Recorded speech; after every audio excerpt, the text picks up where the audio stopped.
BJP പ്രവർത്തകർ അതുകൊണ്ടാണ് ഇത്ര ശക്തമായി തന്നെ പ്രതിഷേധിച്ചത് അജിത് പവാറിനെതിരെ.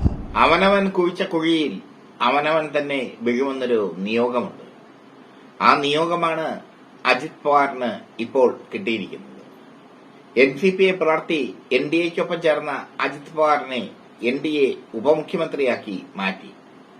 ഇയാളെ സംബന്ധിച്ചിടത്തോളം ഉപമുഖ്യമന്ത്രി എന്ന സ്ഥാനം വലിയൊരു സ്ഥാനമാണ്. പക്ഷെ അയാളുടെ ആഗ്രഹം മുഖ്യമന്ത്രിയാകാനായിരുന്നു. ശരത് പവാർ വിഭാഗത്തിലുള്ള NCPയെ പരമാവധി പിളർത്തിക്കൊണ്ട്, പരമാവധി തകർത്തുകൊണ്ട് തന്റെ ഗ്രൂപ്പിലേക്ക് ആകർഷിക്കാൻ പല വിധത്തിലുള്ള ശ്രമങ്ങൾ അജിത് പവാർ നടത്തി. കഴിഞ്ഞ ലോക്സഭാ തെരഞ്ഞെടുപ്പിൽ മഹാരാഷ്ട്രക്കാർ അതിന് തിരിച്ചടിയും കൊടുത്തു. മഹാരാഷ്ട്രയിലെ മഹാനാടകത്തിന്റെ ഇന്റർവെല്ല് അവിടെ തീർന്നു. അജിത് പവാർ വിഭാഗം NCPക്ക് ഒരു ലോക്സഭാ സീറ്റ് മാത്രമാണ് ലഭിച്ചത്. എന്തായാലും ഇപ്പോൾ BJP അജിത് പവാറിനെ തള്ളിക്കളഞ്ഞു. മാത്രമല്ല RSS നേരത്തെ തന്നെ അജിത് പവാറിനെ തള്ളിപ്പറഞ്ഞു, അവരുടെ മുഖപത്രമായ ഓർഗനൈസറിലൂടെ. ഏറ്റവും ഒടുവിൽ കിട്ടിയ റിപ്പോർട്ട് അജിത് പവാറിനെ BJP പ്രവർത്തകർ കരിങ്കൊടി കാണിച്ചു എന്നുള്ളതാണ്. പൂനെയിൽ വെച്ചായിരുന്നു BJP പ്രവർത്തകർ മഹാരാഷ്ട്ര ഉപമുഖ്യമന്ത്രിയും BJPയുടെ സഖ്യ നേതാവുമായ അജിത് പവാറിനെതിരെ കരിങ്കൊടി കാണിച്ചത്. അജിത് പവാറിനെതിരെ വളരെ രൂക്ഷമായ രീതിയിൽ BJP പ്രവർത്തകർ മുദ്രാവാക്യം വിളിക്കുകയും ചെയ്തു.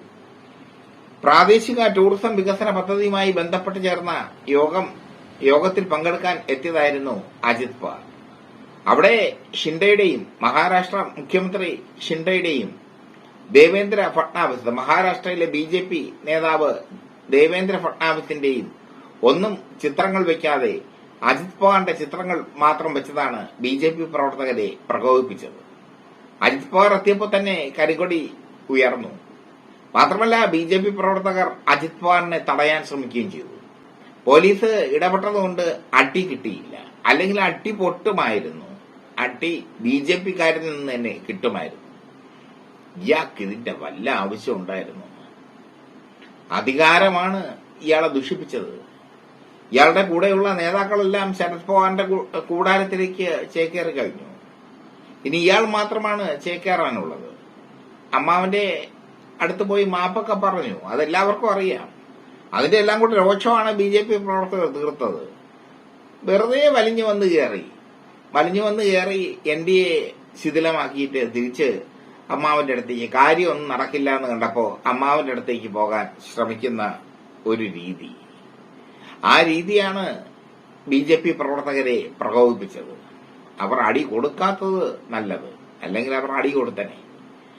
ഉശിരുള്ള BJP പ്രവർത്തകർ ഉണ്ട് മഹാരാഷ്ട്രയിൽ. അവർ എന്തായാലും അജിത് പവാറിനെ കൈവച്ചില്ല. കരികൊടി കാണിച്ചു, അജിത് പവാറിനെതിരെ മുദ്രാവാക്യം വിളിച്ചു. മാത്രമല്ല അജിത് പവാറാണ് ഒരുമാതിരി നന്നായി വെക്കൊണ്ടിരുന്ന NDA സർക്കാരിനെ തകർത്തതെന്ന ബോധം BJPക്കുണ്ട്, BJP പ്രവർത്തകർക്കുണ്ട്.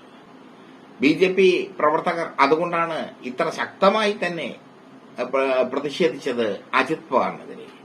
ഇതോടുകൂടി അജിത് പവാറിനൊരു കാര്യം മനസ്സിലായി, തന്നെ വൈകിട്ട് തല്ലിയാലൊരു പട്ടിയും ചോദിക്കില്ല, അവിടെ ഒരു പട്ടിയും തിരിഞ്ഞു നോക്കാനില്ല. അതാണ് ഇപ്പോൾ അജിത് പവാർ മനസ്സിലാക്കിയിരിക്കുന്നത്.